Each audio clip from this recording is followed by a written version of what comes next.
ఆంధ్రప్రదేశ్ రాష్ట్ర రాజధాని అమరావతి నిర్మాణానికి ల్యాండ్ పూలింగ్ కింద భూములు ఇచ్చిన రైతులకు పన్ను నుంచి మినహాయింపిస్తూ ఈరోజు బడ్జెట్లో ఒక నిర్ణయాన్ని ఆర్థిక మంత్రి ప్రకటించడం జరిగింది. క్యాపిటల్ గెయిన్స్ నుంచి ట్యాక్స్ మినహాయిస్తూ కేంద్రం ఈ నిర్ణయం తీసుకుంది. ప్రస్తుతం ఈ అంశం మీద అక్కడ స్థానిక MLA Tadikonda MLA Shravan telephone లైన్లో ఉన్నారు. శ్రవణ్ గారు, బడ్జెట్లో ఆంధ్రప్రదేశ్ సంబంధించి ఏమన్నా కొంచెం మంచి మాట వినిపించింది? ఓవరాల్ బడ్జెట్లో తెలుగు ప్రాంత ప్రజల నుంచి చూస్తే ఒక్క పాయింట్ తప్ప కనిపించడం లేదు. ట్యాక్స్ బెనిఫిట్ రావటం వల్ల ఎంత ఉపయోగం జరుగుతుంది ఆ ప్రాంత రైతులకు? థ్యాంక్ యూ రజనీకాంత్ గారు. తప్పకుండా మేము అడిగున్నాము. మన అరుణ్ జైట్లీ కేంద్ర ఆర్థిక శాఖ మంత్రి మన రాజధాని ఫౌండేషన్కి వచ్చారు, గవర్నమెంట్ కాంప్లెక్స్ ఫౌండేషన్కి. ఆ రోజున రైతాంగం యొక్క ఆలోచన అంతా వారి ముందుకు పెట్టాం. ఆ రోజు ఆయన కన్సిడర్ చేస్తా ఉన్నారు తప్పకుండా. ఎందుకంటే ఈ భూములు క్రయ విక్రయాలు జరగాల్సిన అవసరం ఉంది. రైతాంగం కూడా ఇప్పుడు ఎక్కువ భూములు ఉన్న వాళ్ళు కొంతైనా అమ్ముకొని తమ పెట్టుబడులు వేరే దిశగా మళ్లించడానికి అవకాశం ఉంటుంది. కాబట్టి ఈ క్యాపిటల్ గెయిన్ అనేది రైతాంగం కోరుకున్నారు. గౌరవ ముఖ్యమంత్రి గారు దీన్ని 2-3 సార్లు పరిశీలి చేశారు. మొదటిగా లెటర్ రాశారు, తర్వాత ఏమో అరుణ్ జైట్లీ గారితో ఈ అంశం మీద తీసుకొచ్చారు. మా ఎంపీ గల్లా జయదేవ్ గారు కూడా దీని మీద బాగా కృషి చేశారు. రైతులందరూ ఎంతో సంతోషంగా ఉన్నారు ఈ ఒక్క అంశం మీద. ఎందుకంటే ఇక్కడ భూముల యొక్క క్రయ విక్రయాలు జరగాల్సిన ఆవశ్యకత ఉంది. ఆటోమేటిక్ గా వారు కూడా ఇతర విధంగా వాళ్ళు ఏదైనా అన్నారనుకోండి, ట్యాక్స్ కట్టాల్సిన పరిస్థితి వస్తే రైతుకి డైరెక్ట్ గా మొట్టమొదటిసారి సేల్ చేసినప్పుడు భూమిని ఆ సేల్ చేసిన దాని మీద ట్యాక్స్ ఎగ్జామ్ చేయడం సమంజసమని మేమంతా భావించి మన ముఖ్యమంత్రి గారి ద్వారా అరుణ్ జైట్లీ గారికి కేంద్ర మంత్రివర్గులకు తెలియజేయడం, ఆయన కూడా సానుకూలంగా స్పందించడంతో రైతాంగం ఆనందంగా ఉన్నారు. ఈ ప్రాంత కూడా అభివృద్ధికి అది దోహదపడుతుందని మేము భావిస్తాం. ఎంతమందికి బెనిఫిట్ జరిగే అవకాశం ఉంది శ్రవణ్ గారు?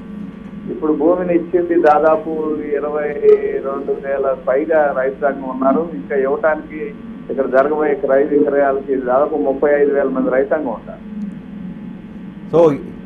సో ఇప్పుడు ఈ రైతులందరూ హ్యాపీనా? అందరూ హ్యాపీగా ఉన్నారు. సెలబ్రేషన్ మూడ్ లో కూడా ఉన్నారు. అందరూ హ్యాపీగా ఉన్నారండి.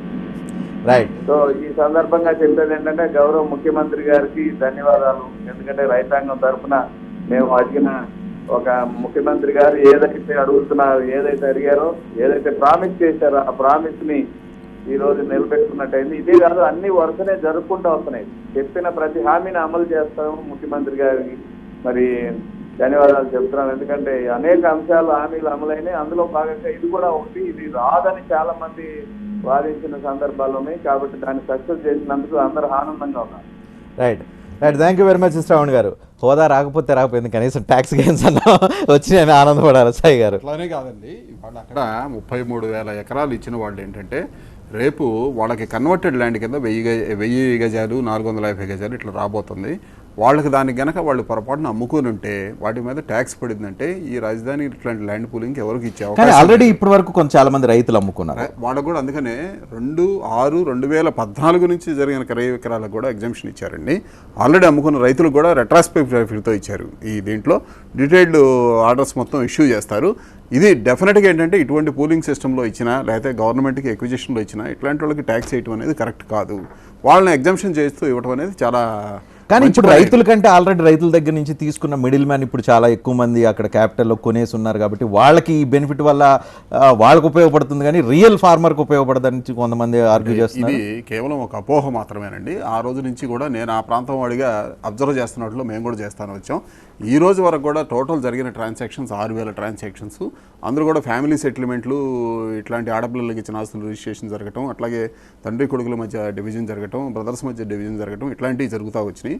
అట్లాగే ఇక్కడ కొంతమంది ఎక్కువ ఏం చేశారంటే పిల్లలు, మైనర్ పిల్లలైనా ఎవరైనా తలా 500 గజాల ప్లాట్ వస్తుంది అనే దానికి అరెకరం చొప్పున చాలామంది రిజిస్ట్రేషన్ తీసుకున్నారు. రియల్ క్రయ విక్రయాలు జరిగినాయి అంతా 3 నుంచి 4,000 ఎకరాలు ఏమన్నాయి. అవి కూడా రైతులు అమ్ముకొని ఉన్నారు. వాళ్ళు కనుక మేము ₹1,00,00,000 అమ్ముకొని ఉన్నామంటే it is exempted from tax అనేది వస్తూ ఉంది. ఇది నిజంగా ఆహ్వానించదగ్గ. సో ఈ రకంగా అసలు ఒరిజినల్గా ఎంత రేటు పలికింది అనేది డిక్లేర్ అయ్యే అవకాశం ఉందా? రేట్ ఏంటి అనేది?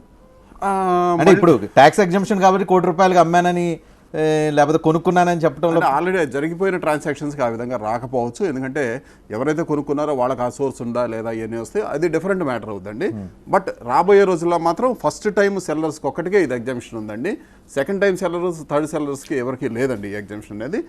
రియల్ రైతులకు మాత్రం ఇది బెనిఫిట్ జరిగే. అరుణ్ జైట్లీ అమరావతి రైతుల కోసం ఇచ్చిన ఈ ప్రకటన సంబంధించి ఒకసారి ఆయన ఏం మాట్లాడారు విన్నాం. New state capital for the state of Andhra Pradesh is being constructed by an innovative land pooling mechanism without use of the Land Acquisition Act. I propose to exempt capital gains tax persons holding land from 2/6/14, the date on which the state of Andhra was reorganized and whose land is pooled for the creation of capital city under the government scheme. Right. Sai గారు, ఒక చిన్న doubt. Agriculture land దాని మీద వచ్చే ఆదాయం కానీ అమ్మినా కానీ వాటిలో అసలు ట్యాక్సెస్ ఉండే అవకాశం లేదు. మరి ఈ ట్యాక్స్ ఎగ్జంప్షన్ ఏంటి? అంటే ఇక్కడ ఏమైందంటే వాళ్ళు పూలింగ్ ఇచ్చిన తర్వాత వాళ్ళకి అర్బన్ ఏరియా కింద మారిపోయింది. ఇది మొత్తం కూడా అర్బన్ ఏరియా కింద వెళ్ళి క్యాపిటల్ సిటీ కింద దీన్ని ఐడెంటిఫై చేశారు. చేసిన తర్వాత వాళ్ళకి కన్వర్టెడ్ ల్యాండ్ 1000 గజాలు ప్లస్ రెసిడెన్షియల్ ప్లాటు 450 గజాలు కమర్షియల్ ప్లాట్ వచ్చింది. వాళ్ళు ఇప్పుడు అమ్ముకునే వాళ్ళు ఇప్పుడు అమ్ముకుంటారు, లేకపోతే ఒక 4 సంవత్సరాలు 10 సంవత్సరాల తర్వాత అమ్ముకునే వాళ్ళు ఆ సేల్లో వాళ్ళకి ఎగ్జామ్షన్, ఫస్ట్ సేల్కి ఎగ్జామ్షన్ వస్తుంది. ఫస్ట్ సేల్ ఎగ్జామ్షన్ అనేది మరి క్లియర్గా లేదు. హూ హోల్డ్ ద ల్యాండ్ అని చెప్పాడు మినిస్టర్ గారు. ఏం చెప్పారు? హూ హోల్డ్ ద ల్యాండ్ లేదండి, అది రిక్వెస్టెడ్ కూడా అదే. ఫస్ట్ సేల్ రిజిస్ట్రేషన్ జరుగుతుంది. ఒకటి ఏంటంటే కన్సిడరేషన్ అనేది రైతుకి ఎప్పుడైతే పూలింగ్లో గవర్నమెంట్కి ఇవ్వడం జరిగిందో అప్పుడే కన్సిడరేషన్ వచ్చేసినట్టు. మరి అదే ఫస్ట్ సేల్ కింద కన్సిడర్ చేయాలా? తర్వాత ఏం చేస్తుంది, గవర్నమెంట్ తీసుకొని మళ్ళీ తర్వాత వీళ్ళకు ల్యాండ్ ఇవ్వడం జరుగుతుంది. ఒక ఎకరా తీసుకొని 1/4 1000 యార్డ్స్ అని 200 to 400 యార్డ్స్. రెడ్డి గారు ఇక్కడ వరకు అంటే క్రాస్ అంటే లీగల్ ఆస్పెక్ట్ చూసుకోవాలి. రేపు మళ్ళీ క్రాస్ రిజిస్ట్రేషన్ జరుగుతుంది ఇక్కడ. First who hold the land who has given in the context of pooling అని చెప్పడం జరిగింది ఫైనాన్స్ మినిస్టర్ గారు. ఒక్క నిమిషం రెడ్డి గారు, ఇందులో మనం ఎవరికి కూడా వీఆర్ కూడా రాంగ్ ఇండికేషన్ పోకూడదు. ఒక్క నిమిషం మీరు వినండి. ఇందులో ఏంటంటే ఎవరైతే రైతు పూలింగ్ ఇచ్చారో పూలింగ్ ఇచ్చిన వాళ్ళనే ఎగ్జంప్షన్ చేస్తున్నామని క్లియర్గా ఇచ్చారు. పూలింగ్ ఇచ్చిన తర్వాత వాళ్ళకి ఏంటంటే షేర్ ఆఫ్ ల్యాండే వస్తుంది అనేది కూడా ఇది ఉన్న స్కీమే. ఇందులో ఒక్క నిమిషం అండి, ఇందులో వాళ్ళు ఇచ్చిన దానికి ఏమొస్తుంది అనేదే ప్రధానం.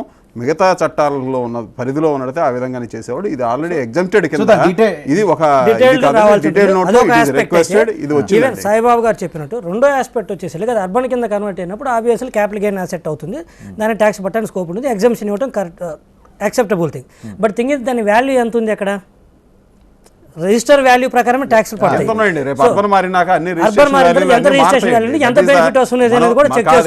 అన్ని బెనిఫిట్లు వస్తాయి, అన్ని కూడా ఉంటాయి.